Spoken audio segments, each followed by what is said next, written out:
Вы знаете, что профессиональная литература в России появилась, ну, по существу 2 столетия назад.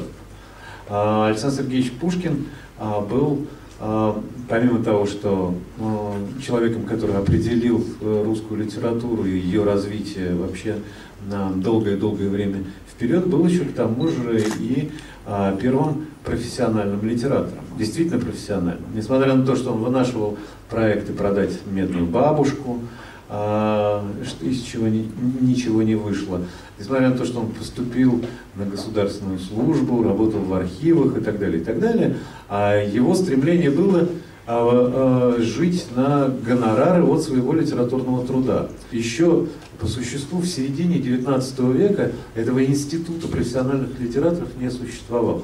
Но как только он сформировался, как только он стал существовать, да, так сразу возникли не только рыночные отношения, взаимоотношения между писателем и издателем, а писателем и читателем, так сразу возникли и некоторые институции, которые, помимо всего прочего, занимались репутацией, или, если угодно, рейтингом писателей.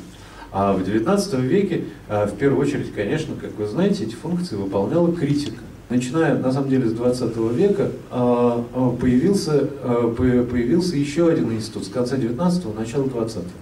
Не только мнение критиков, но более-менее беспристрастный суд экспертов.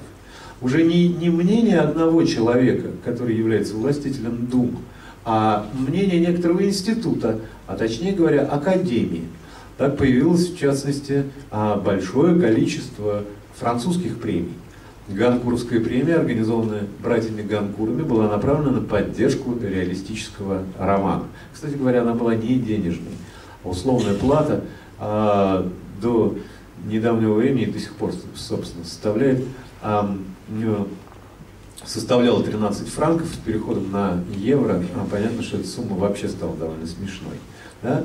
Появилась Ганкуровская академия, куда в эту академию, понятно, почему это было организовано, потому что существовала французская академия, которая присваивала, раздавала, собственно, почести и награды, ну, в первую очередь, разумеется, почести, да?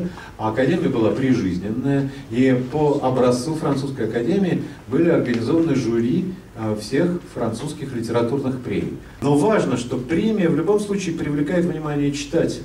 И из тех книг, которые лежат в книжном магазине, он, разумеется, обращает внимание, если ему неизвестны имена или неизвестны названия, если он не знает, что он встретит, открыв эту книжку, он все-таки выберет то, о чем слышал, да, хотя бы, да, выберет автора, о котором слышал, о котором ему говорили.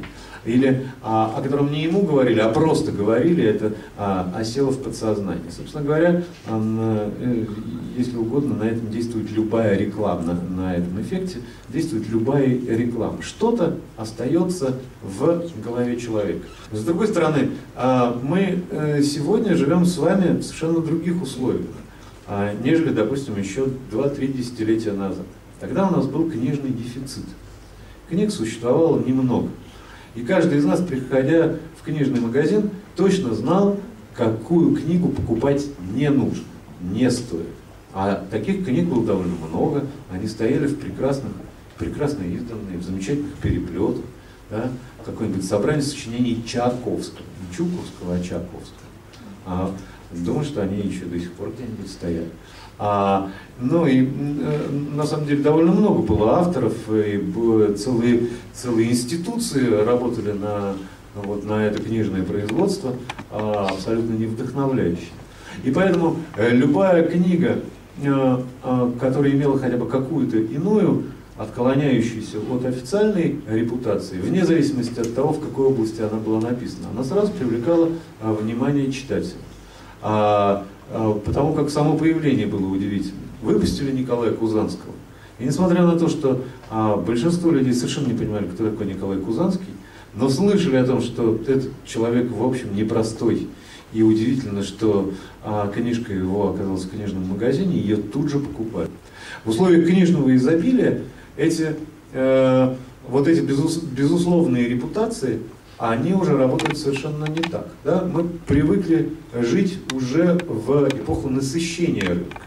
Ты можешь на самом деле сегодня найти все. Если не физически в магазине, то в интернете или в интернет-магазине. Любой текст оказывается доступен.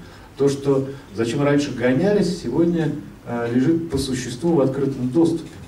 Но вот это условие изобилия и гораздо большего выбора, оно не облегчает, а затрудняет ситуацию.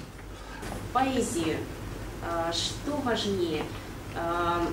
Выработка какой-то техники поэтической или же все-таки важнее вдохновение? То есть в какой взаимосвязи находится вдохновение и техника? Что вот если мы приходим, например, в книжный магазин, и каких поэтов мы видим на полках? Да? Мы видим там либо классику, да, либо Бродский, есть отдельная такая номинация. Бродский, в общем, присутствует сейчас всегда и везде. Вот. И это неожиданно почему-то поэты-песенники, да? Авторы популярных еще, в общем, даже в советское время, скорее, даже песен, да? Которые до сих пор, так сказать, вот, там их переделывают бесконечно, перепевают, там песни о главном, песни о там, том сём. Вот. И вот эти поэты тоже там присутствуют, да? В количестве. Больше практически ничего вы там не найдете. А поэзия, между тем, как-то, в общем, существует и даже что-то такое в ней происходит. И поэтому формы ее современного существования совершенно разнообразны. Например, вот, многие поэты участвуют в таких слэмах. У поэтов тоже существует, например, премия «Поэт», да, которая, правда, так сказать, она в основном вручается за такую выслугу, условно говоря, лет. Это, я бы даже назвал это не премия, а пенсия такая. Вот.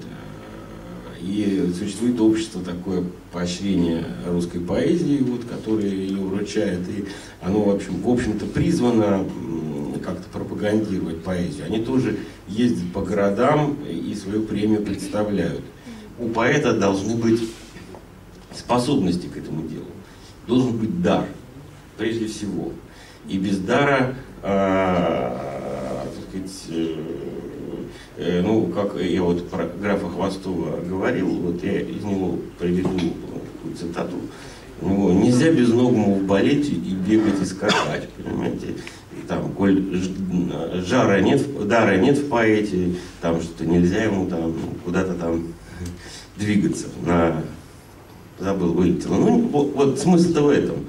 Понимаете, что без этого ничего не может быть.